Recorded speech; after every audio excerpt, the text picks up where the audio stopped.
In this video, let's talk about how you can choose a good domain name for your business. It's very important because it's your brand and it's very often the very first thing people see. This video is brought to you by EpiPies Academy. About your business even before they come to your site, when they choose to click on it or not from somewhere on the web. So people think you can't get a good domain name, but you can still get plenty of great good.com domains.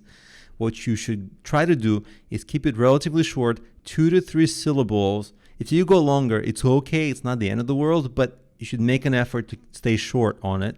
And usually they should be English words that are easy to spell. I say usually because what if you have an international business or a non-US business, then of course you don't need English words. But generally you want words that are simple and easy to spell and easy to remember, because people will forget everything. I used to have a website, comehike.com, about hiking, comehike.com. I thought it was so easy. 2 English words, 2 syllables, impossible to forget, I thought.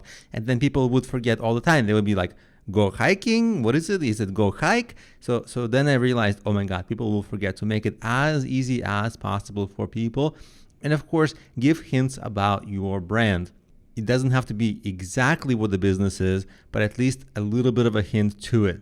And of course, before you get your domain, you want to check social media handles and existing trademarks to make sure that that name that you're thinking about is not trademarked. Some people ask, what about getting exact match domain?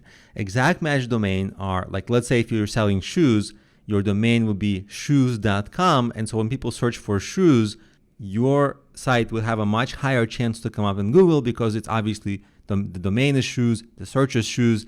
And so especially earlier on, like 10 years ago, 15 years ago, the exact match domain used to rank amazingly well in search, and they were very, very popular. Of course, it's very hard to even get an exact match domain for something very lucrative, but it's still possible at times. The question is it worthwhile?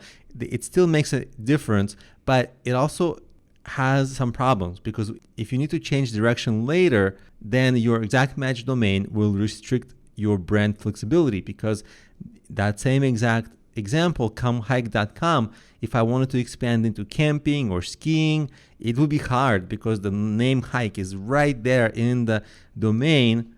So if I had named it come do outdoor stuff, that's too long. But you see, I did it more generalized, like outdoor. Then of course camping and skiing would be all under that. So exact match domains, they do help now a tiny bit for SEO, but they also restrict your brand. So it's a decision. If you aren't sure that your business is going to be exactly the same in the future, you might want to stay with a more general brand, and that goes for your domain, because specifics, they just decrease your flexibility.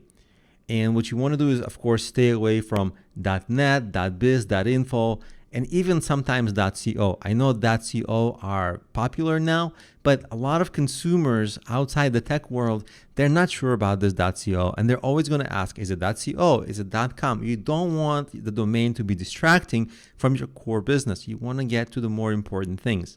And one caveat is country-specific domains are okay. So in France, it will be .fr. In UK, it will be .co.uk.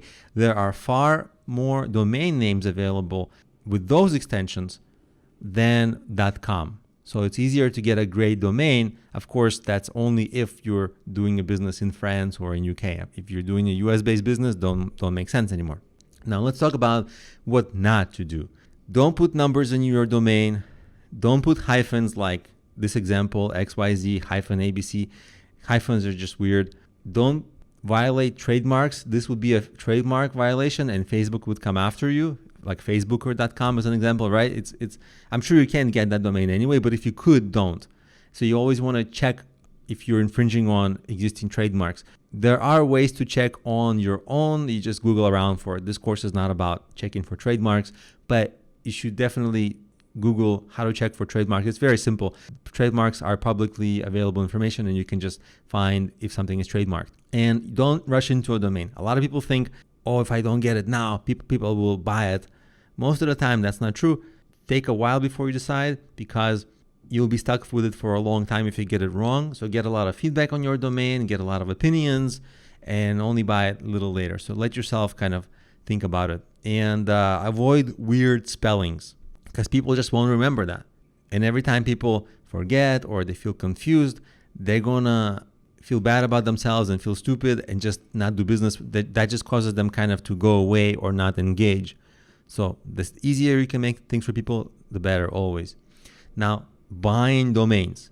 You can get your domain name, your first domain name, for free if you buy hosting on bluehost.com. They have that perpetual good offer all the time. Or you can get a very cheap domain on Godaddy.com. If you Google for like Godaddy discount coupons, there's a ton of active coupons, so you can get a discounted domain name for $1 or $2 or something like that. So buying them is no problem. So that's essentially how you go about shopping for a domain and researching your domain and getting the right one. Now, I'm actually on GoDaddy.com, and I'll show you how I would look for a domain. There are many, many better places where you can look for a domain and domain suggesters, but they're a little bit outside of the scope of complexity of this video. This is just a beginner introduction. So what you would do is, like, let's say you have some idea for a business. Maybe it's a coaching business. So you would do strongcoaching.com. You would literally type that in here, and they would tell you if it's available. You see, they say it's taken. So they tell you all these other ones are available, like they give you suggestions, right? Strong Coaching Services. Okay, you know, it's a boring sounding domain name, but it's clear, so it's not terrible. I wouldn't buy it though, but it's passable. And you would browse here. Don't get any of this Mobi, Club, nothing, that site. Don't get any of this. But if you have anything like .com suggested, like Strong Coaching in Strong Coaching Center, okay, like if that resembles what you're doing, then sure, that you will get that domain. But then you can just keep searching. Instead of Strong Coaching, you may be like Epic, right? So you would just try different words. Of course, that one is taken. A lot of the domains around coaching are taken, but as long as you play around and you maybe use a thesaurus, would give you ideas for different keywords, and you try like one or two terms, like Epic Coaching, Strong Coaching, and then you'd get into like something interesting. Now, here's an example that I just found randomly. Now, this violates a lot of our rules, so I would not recommend this per se, but here's the sky is the limit coaching. It's quirky and fun, which is good, but it's a little too long and it's too many words and it sounds awkward. So I would not get this, but you can see how you can play around with the prefixes and suffixes. You can take out the sky is the limit, and you can say dream coaching. Of course, this will be taken, but you would just play around, and you would always keep trying, and eventually you'll stumble into some interesting domain names. This is a process that takes time, but over time, maybe days. Keep playing around, keep thinking, keep being creative. So even as I'm thinking, I thought of like, oh, Better You Coaching, and I typed it in here and it was taken, but still it's an idea. So keep getting these ideas, and eventually you'll stumble into clusters of terms around which domains are not taken. And then as long as they fit the rules we outlined, you can grab one and they will represent your brand well, and they'll be professional.